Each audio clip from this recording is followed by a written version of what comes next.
Hoy, 2 de abril, es el Día Mundial de Concienciación sobre el Autismo. Conocer las dificultades de las personas autistas es un paso importante para ayudarles. Se puede hacer desde todos los ámbitos y uno importante es el de la investigación.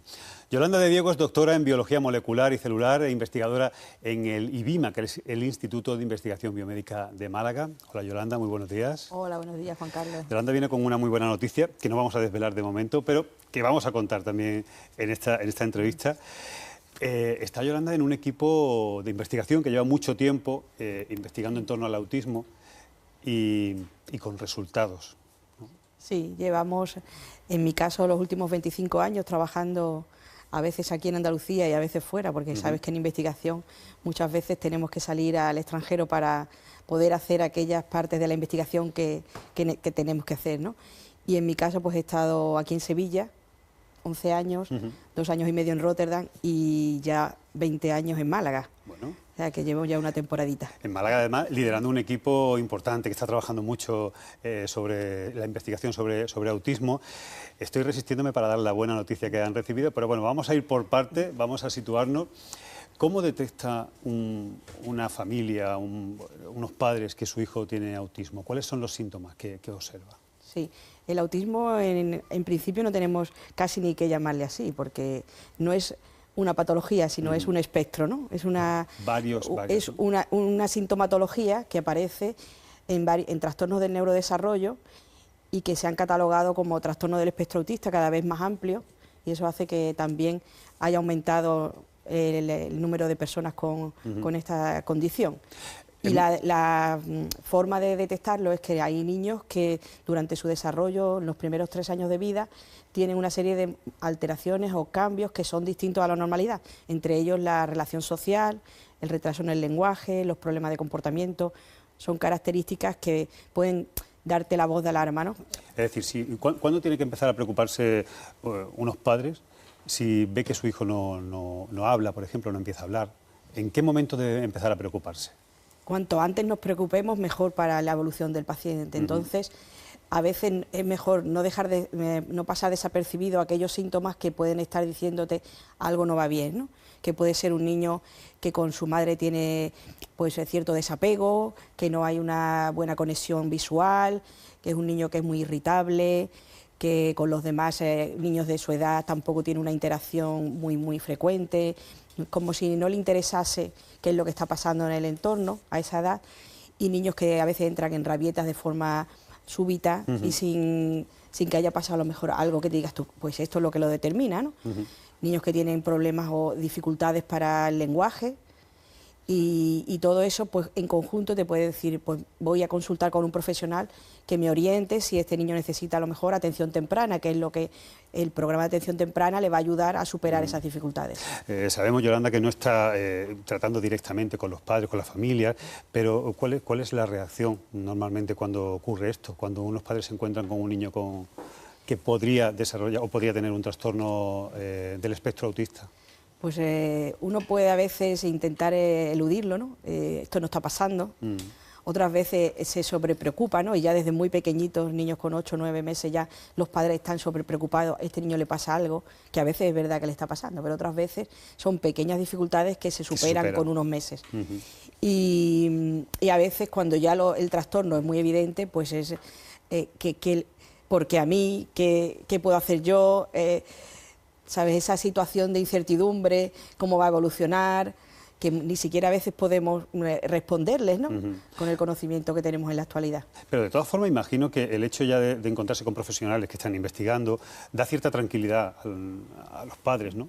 Sí, también hay profesionales sanitarios y profesionales educativos que están muy bien formados en esta condición, en estos trastornos, y que les van a apoyar, ¿no? Les van a dar orientación, les van a dar apoyo, y lo que se intenta actualmente es que esa transición entre que te dan o no te dan un diagnóstico o el niño supera esas dificultades, puedas estar un poquito más tranquilo. Yolanda ha dado un dato hace un momentito, casi de pasada, pero que me gustaría incidir en eso. ¿Hay más autismo en la actualidad que hace 15 años, por ejemplo? ¿Más casos de autismo? Pues creo que sí. Lamentablemente es así. ¿Pero por qué se debe? ¿A qué se debe? Pues hay factores que quizás todavía hoy desconocemos, que tienen que ver con condiciones ambientales que han ido cambiando en los últimos 15, 20 años, exposición a muchos químicos, a muchos contaminantes que antes no existían en el medio ambiente y que cada vez estamos como cargando más cantidades todos estos tóxicos en el medio ambiente, y el sistema nervioso es muy sensible, es el órgano más sensible a todas esas condiciones diferentes. Y seguramente esa condición ambiental nueva, junto con unos, diríamos, sensibilidad genética que ya el individuo lleva de por sí, la unión de esos dos factores está haciendo que hoy en día 1 de cada 100 niños aproximadamente padezca un trastorno del espectro autista. Además, si una pareja tiene un hijo autista, ¿tiene más posibilidades de tener otro hijo autista? Sí, hoy conocemos que el riesgo es diferente cuando tienes un antecedente ya en la familia con trastorno del espectro autista, principalmente porque sabemos que entre el 45-55% de los casos que padecen estas patologías tienen una alteración genética conocida. El tener una alteración genética es una predisposición que, a heredarla, que, ¿no? que se hereda. Y entonces puede tener un hermano, puedes tener un primo, y se conoce que la probabilidad de tener un segundo hijo afectado es en torno a eso, al 8-18%, dicen las estadísticas. Su equipo ha desarrollado o está desarrollando un fármaco que mejora los síntomas del síndrome X frágil. Dicho así suena como muy técnico, pero ¿qué es este síndrome? Y cuénteme, porque el fármaco está funcionando, ¿no? Sí, el síndrome X frágil es una discapacidad intelectual de origen genético, es la discapacidad más frecuente de estas de tipo genético hereditario, y además es la causa de autismo genético hereditario más frecuente. Generalmente en hombres, ¿no? ¿Más que en mujeres? Hay más en hombres que en mujeres porque es una alteración genética que está determinada por el cromosoma X, y en mujeres tenemos 2 cromosomas X y uno de los 2 puede ayudar a superar la dificultad. ¿Y cuáles son los síntomas de las personas con el síndrome X frágil? Pues en muchos casos se confunden con un autismo. El autismo que todo el mundo entiende lo padecen estas personas. Y los problemas del lenguaje, las dificultades a veces de relación social, problemas también a nivel cognitivo, tienen una serie de rasgos también a nivel físico, la cara un poquito más alargada, las orejitas más bajitas y evertidas.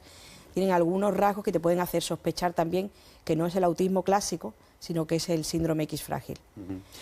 Está claro que ante un caso de autismo los especialistas, psicólogos, psiquiatras pueden ayudar, pero también se puede ayudar desde la farmacología, ¿no? Entiendo. Y han desarrollado un fármaco que ayuda, ¿no? Sí, en esta patología hemos desarrollado el fármaco con todo el conocimiento anterior que hemos tenido, gracias a que teníamos aquí en Málaga un ratón que padecía esta enfermedad, era un ratón transgénico, que en el que se había modificado la misma alteración genética que padecen los pacientes y manifestaba todos esos rasgos.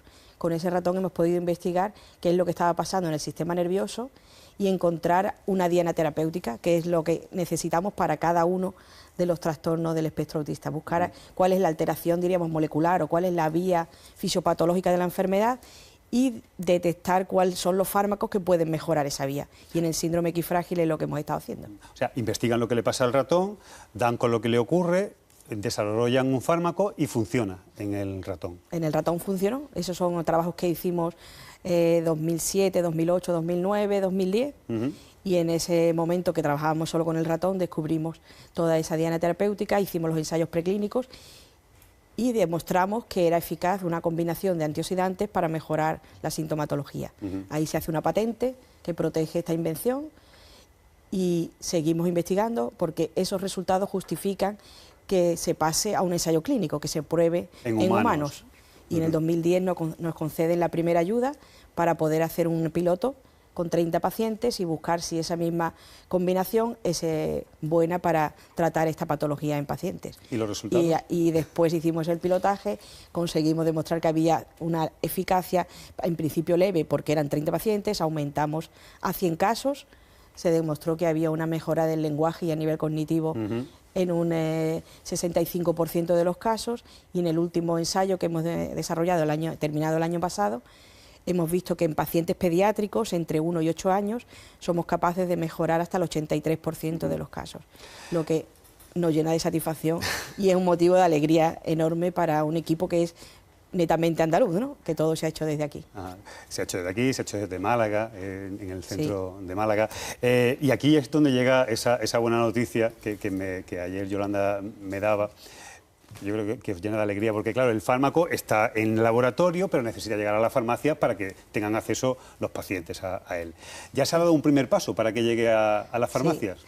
Bueno, un primer paso no, se han dado más de... Estamos en ello, desarrollando los distintos pasos que hay que conseguir para que ese fármaco esté disponible. ¿Y la buena noticia de ayer? ¿Qué se conoció ayer? La noticia de ayer es que la Agencia Americana del Medicamento, la FDA, ha concedido también la designación de medicamento huérfano para este fármaco, que eso es diríamos un evento importante para que se consiga después llegar a la farmacia, porque al ser el síndrome X frágil una enfermedad rara dentro de la categoría de enfermedades raras, el que tenga la designación de medicamento huérfano le da cierta garantía a la farmacéutica que lo está desarrollando, como que ella es en exclusividad, tiene ese desarrollo en exclusividad y lo puede, diríamos, distribuir durante un periodo de tiempo. En algún momento la hemos escuchado hablar, cuando se habla de los síntomas que padecen las personas con autismo, de que también estas personas tienen ciertas habilidades. ¿Ayuda el potenciar esas habilidades? Sí. ¿De qué habilidades estamos hablando, Yolanda? Sí, hay muchos pacientes o muchas personas que tienen estas sintomatologías que, a pesar de tener dificultades en distintos ámbitos, después tienen unas habilidades enormes, a veces en razonamiento matemático, en una memoria prodigiosa, en ser capaces a veces de entender otras cosas que a lo mejor a nosotros nos pasan desapercibidos, porque tienen mucha sensibilidad en distintos tipos de sentido, auditivo, sensorial, y muchas veces ellos son capaces de aprenderse libros enteros de materias que a nosotros nos costarían mucho tiempo. O sea, eso no es un mito, eso es real. Eso es real, eso es real. Niños que te hacen unos cálculos, que te hacen una descripción a veces de aspectos, ¿no? Hay un caso en Málaga que pinta desde los 11 años y es capaz de ver un jardín y te hace al milímetro el espacio, los árboles, como si son altos, si son bajos, el tipo de árboles que son, el color que tienen los árboles. O sea, se queda como con una fotografía de todo lo que ha visto y es capaz después de recrearlo. Porque es una de las habilidades, la habilidad de copiar, ¿no? Claro, porque es como que su sistema nervioso es más sensible y es capaz más de retener más información que otras personas que a lo mejor no tenemos esa habilidad. ¿Esto ayuda, el potenciar este tipo de habilidades, a su vida cotidiana? Perfectamente, porque eso les da también autoestima, se ven capaces de hacer cosas y de hacerlas muy bien, y la autoestima, la motivación es lo fundamental para que estos niños después aprendan en otras áreas que a lo mejor les cuestan más trabajo, pero sabiendo que tienen esas habilidades, pues uno se encuentra más cómodo también. Yolanda, hay patologías como el Alzheimer o el Parkinson que reciben muchas ayudas, que ya no solamente se investiga mucho, sino que además los investigadores reciben mucho dinero y mucho apoyo para seguir adelante. ¿No ocurre lo mismo con el autismo? Pues quizá que notamos cierta desatención en ese aspecto, ¿no? Que es verdad que el cáncer, que es muy importante, ¿no? Que hay muchas personas que están padeciendo esas enfermedades y necesitan pues el apoyo y que las instituciones tomen conciencia de que es necesario la investigación. Pero también en trastornos de neurodesarrollo, fíjate la frecuencia, 1 de cada 100, ¿no? Es tan alto que la estrategia tiene que ser global, tiene que haber un multidisciplinar, que los pacientes necesitan apoyo a nivel social, a nivel educativo, a nivel sanitario. No es algo que tenga que ir por separado, porque es que el paciente, si no, está un poquito desatendido. Y la investigación tenemos que tenerla siempre en primer lugar, porque para poder avanzar en el tratamiento de estos pacientes es necesario que conozcamos qué le está pasando al paciente, qué biomarcadores, qué alteraciones moleculares le causa esa discapacidad o esa complicación. Y sabiendo eso, somos capaces después de diseñar los fármacos. Y eso solo puede ser investigando. Claro. ¿Qué le diría, nos queda ya muy poquito tiempo, pero qué le diría a unos padres que acaban de tener un crío, un niño, y se dan cuenta de que tiene ciertos síntomas? Pues realmente no hay que asustarse. Hay que pensar que el niño en este momento lo que está reclamando es una atención, y esa atención hay que buscarla donde sea necesario. Los programas que se han desarrollado hoy en día para tratar muchas de estas pequeñas alteraciones, que no son graves al principio, son muchas veces capaces de darle las herramientas al individuo para para pasar esa dificultad. Entonces no hay que tenerle miedo, no hay que pensar eso ya su vida va a tener una discapacidad para siempre, no. Muchas veces esas pequeñas dificultades pasan y son pues un momento en la historia del individuo, ¿no? Lo que está claro es que desde lo que hacen ustedes en el Centro Biomédico de Málaga, lo que hacen los investigadores, se apoya muchísimo, se da calidad de vida a estas personas, pero también desde el día a día cualquier persona de a pie puede ayudarles. Yo pienso que la concienciación, y de ahí el Día Mundial hoy, es necesario en la sociedad en general, porque estos niños no son niños maleducados, son niños que tienen unas sensibilidades que a veces mucho ruido, muchas luces, el olor de los perfumes de las personas, esa sensibilidad sensorial les hace ser más reactivos y a veces pueden entrar en una rabieta en un centro comercial o en un restaurante. Claro, no es un niño maleducado, es un niño que ahora mismo que hay que darle una pequeña atención. Y a veces no todo el mundo está concienciado de que esa persona está sufriendo en ese momento, ¿no? Y él echa por lo menos una voz a los padres y eso hay que irlo desterrando un poquito. Somos diversos y como tal tenemos que ser atendidos.